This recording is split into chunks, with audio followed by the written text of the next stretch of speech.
All right, hello guys, welcome back to our Saluting 101 series.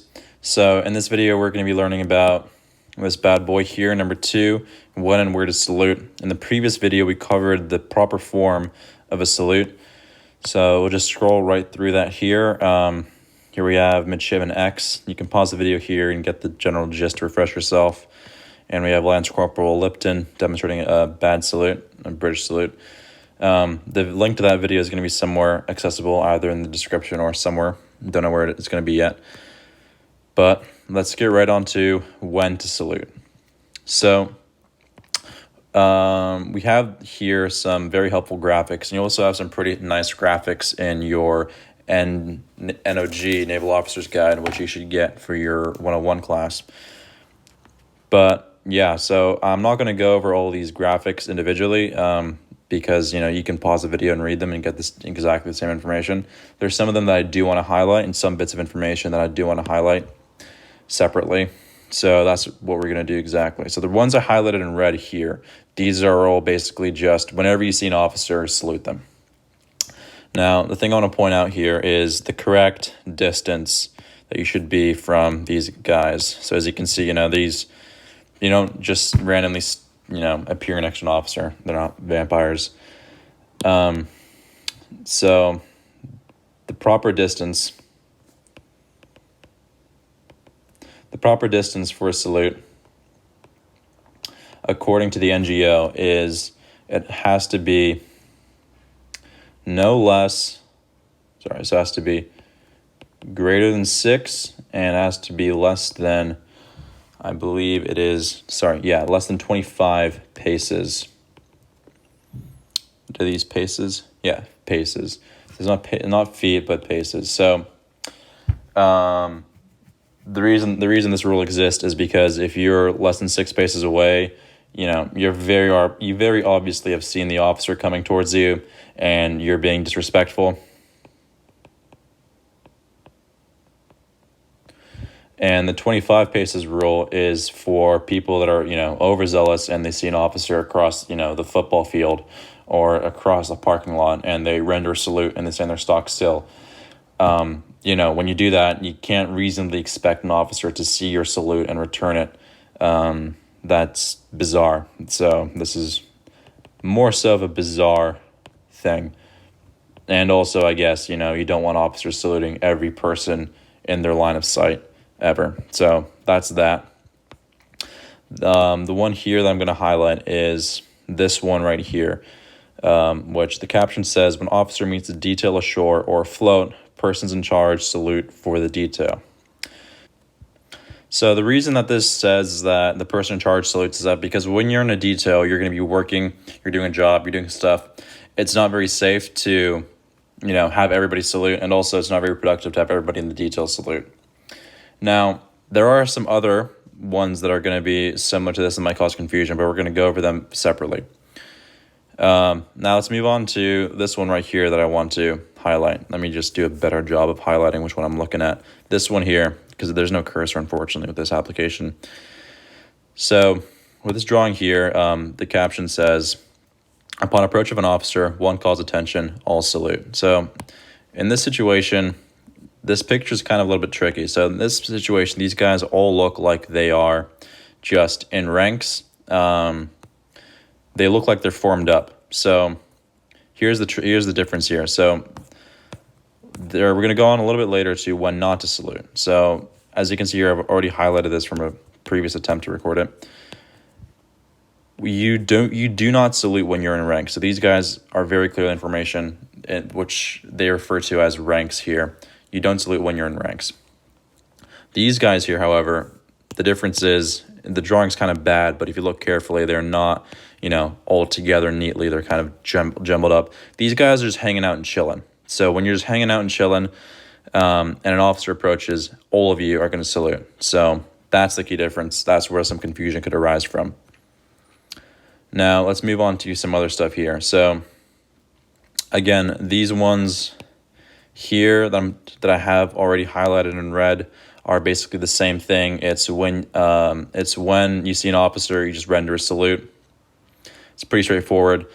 The only reason this one pardon the zoom. The only reason this one here was not highlighted in red earlier was because I wanted to make clear that when you have two people, walking side by side, and someone renders a salute, both of you are going to salute together.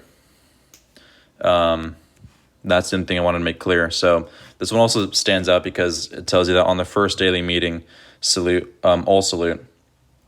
So this means that the first time you see an officer that day, everyone's going to salute the officer. After that, you're good to go pretty much for the rest of the day. You don't have to keep saluting every time. It just gets annoying, especially, on a ship or in a work environment. You're going to be seeing officers very frequently. Not so much the case in ROTC. You don't spend that much time. You don't see officers round about campus that much time. So the other thing I want to point out is, so let's say, for example, this person is a senior, this person is an 05, and this person is an 03. One thing I want to point out is, well, that's clearly not the case. This one has a higher rank here.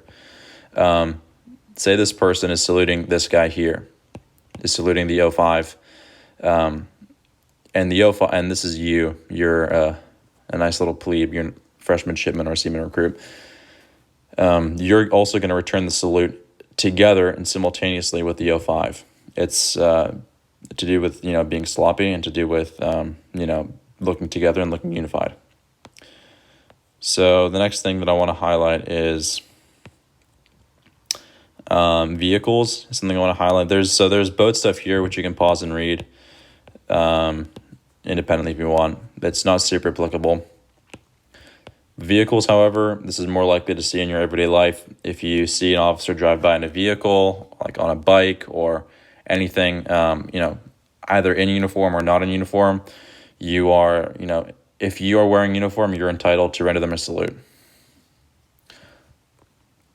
Or you're obliged, to render them a salute. Of course, though, they may or may not return the salute, depending on if it's safe for them to do so while operating the vehicle. So to drop the salute as soon as their vehicle passes and they're, reasonably far away, then you can drop the salute. That's good enough there, or they acknowledge you somehow in some other shape or form. Now, let's go over when not to salute. So these ones I want to go over individually. So like I said, the first one is when in ranks, but we already went over this one. The difference is, the Marine Corps drill regulations apply to this one. We simply just don't salute when we're in ranks or in formation. That's the same thing here. So this is basically in formation. Don't salute. So there are some ways of saluting in formation. So when you're marching, for example, and you are marching past officers, you're going to do this thing called eyes right. Also, the person in charge of the formation is going to be typically the one that's saluting when they're reporting in, or the person in charge of the rank is going to be the one that's saluting the officer when they report in. That's the only important detail that you really need to know there. You're going to learn much more about this when you guys do drill for real.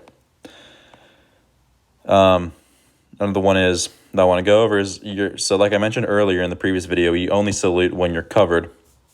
So when uncovered, you just acknowledge the officer and give them the greeting of the day.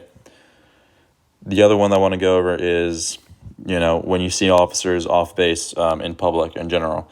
So I'm not sure if I mentioned this earlier or not, but it's you're supposed to salute officers even when they're out of uniform, as long as you're wearing uniform. Now, for, security reasons and safety reasons, it's not always appropriate, depending on where you are, to render a salute to an officer when they're not in uniform and they're, casually on break. Also, it's also just kind of weird to offer salutes in a bus like this guy is here, or a train, whatever. But yeah, it's not always the best idea to let everyone know that, hey, there's an 03 on this train or on the bus.